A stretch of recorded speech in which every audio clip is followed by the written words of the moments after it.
It was probably 1987 or 88 when we met.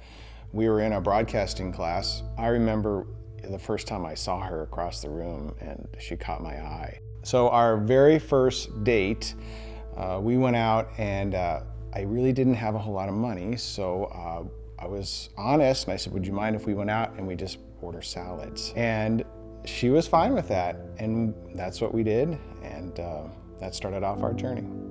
We got married in 1990, so it isn't as natural or as easy for everyone to conceive as one might think. And it was challenging, but over time, we finally were able to conceive, and we were thrilled. At the 22-week visit, I was traveling for work, and the first call we got, as I recall, was that Suzanne was low on amniotic fluid. I wasn't overly concerned quite yet because I didn't know what it meant. I didn't know if the baby was in jeopardy, but at 22 weeks, we knew we had to go back. So the next visit to the doctor was at 24 weeks, and we were told that there was no amniotic fluid in the womb at all. That was jarring. That was a life-changing moment. Of course, we loved our child, and we wanted to know what hopeful steps we were going to be given next, or some direction. And instead of direction or hope, he recommended a couple of things. One, abort the baby, or two, go home and wait for her to die. And his recommendation wasn't based on fact.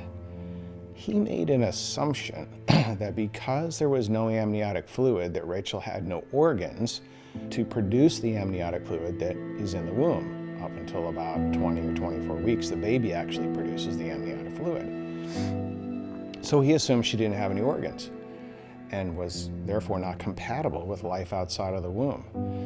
And he made an error in his assumption and in his ultimate diagnosis of her at that time. At one point, when we were with the doctor, we asked him if there were other tests he could do. And very flatly, he said, the only other test I could offer you is an autopsy report. And we honestly didn't know what to do with that, other than we knew we didn't want to be there under his care any longer at that point. We reached out to fellow Christians, a doctor at our church. He's an OB/GYN.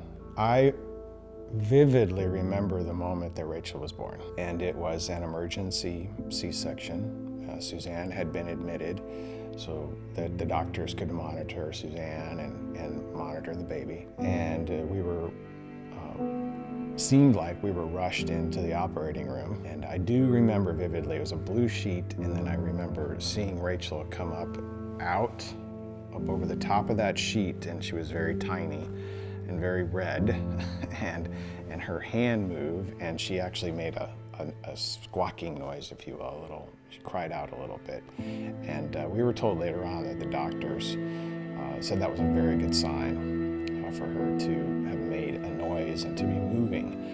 But it was something I'll never forget, and you can't really put words to it either. When we were at the doctor's office for the 24-week visit, and the doctor informed us that one of our choices was to abort Rachel, we said we want other choices. And he said in all his years of practice, no one had ever asked for another option. So one could conclude he may have made other misdiagnoses. So the Rachel today, she's young and she's passionate. She's very, very passionate about life, about unborn life. God says, I knit you together in your mother's womb. So God knew her before we did and had value in her. And if we didn't know God or that verse, I can't imagine how that would have changed our perspectives. It would have been a lot different. people would say, wow, what a miracle that she is. And my response was, we're all miracles. She just finished her development outside of the womb.